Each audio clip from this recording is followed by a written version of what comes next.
Let me ask you this, though, because we're recording this on Wednesday at noon Eastern, and there's a lot of movement on the story, frankly. The Big Ten potentially seeking to punish either the Michigan football program or Jim Harbaugh more directly. By the time this game kicks off, there could be something more that happens on this front. Now, the numbers tell me in my little model, which take it with a grain of salt, my model says 7.5 in favor of Michigan here. And, we've seen it 4.5, 5, 6, like all across the spectrum here in the college football world, depending on your model, depending on what you believe to be true. Michigan is favored pretty much across the board. My question is to you, if that punitive action, let's say, does come down from the Big Ten, and if Jim Harbaugh does not coach this game, which I don't think is likely, but does that move the point spread in your mind? Maybe a little. I mean, he didn't coach, the first 3 games of the season in their very much lacking non-conference portion of their schedule. And Michigan didn't score. It didn't seem to score as much, but that could just be it was early on in the season and they were sort of getting their sea legs under them.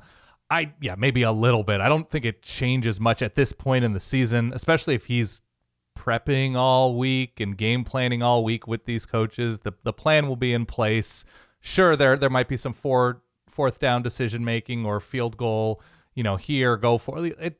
There's some of that stuff and timeout timing, but no, I don't think it's dramatically going to change much. Okay, so what's your pick here?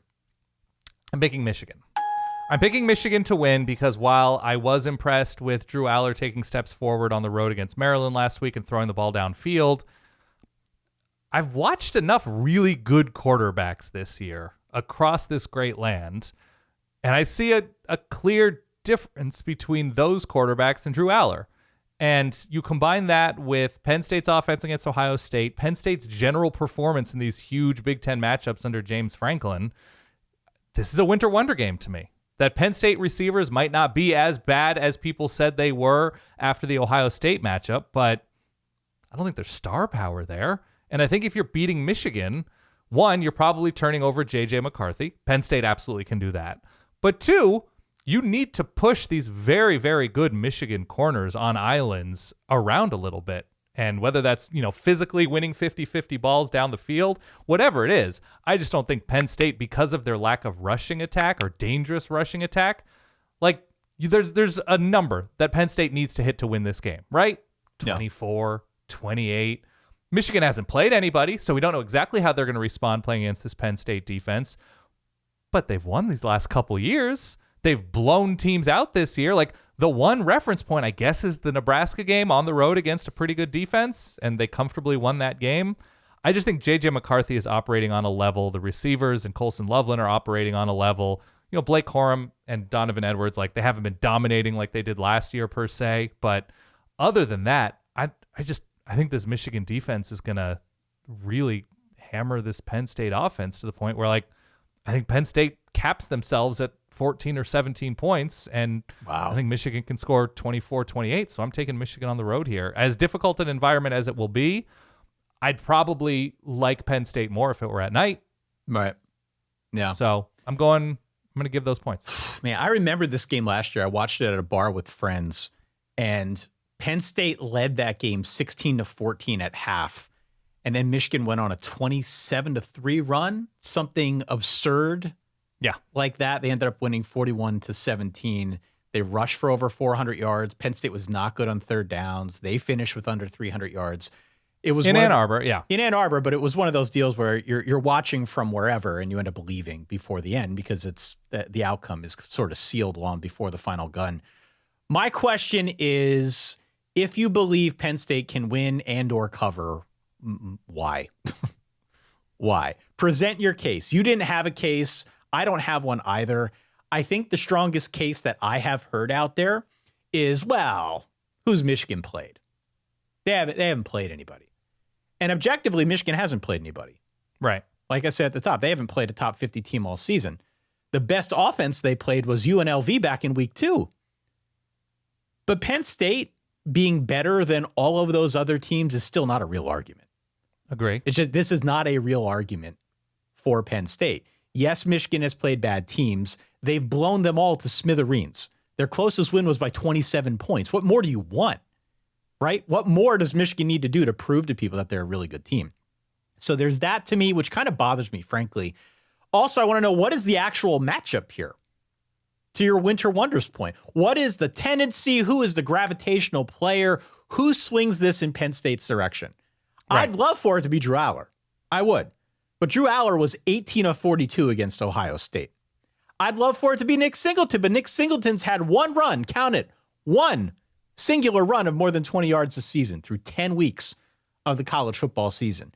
And on the receiver front, Keandre Lambert-Smith, has 51 catches this season. The next closest wideout is Dante Cephas with 17. He's basically been invisible. The big name transfer, nowhere to be found. A third of the catches as the next closest.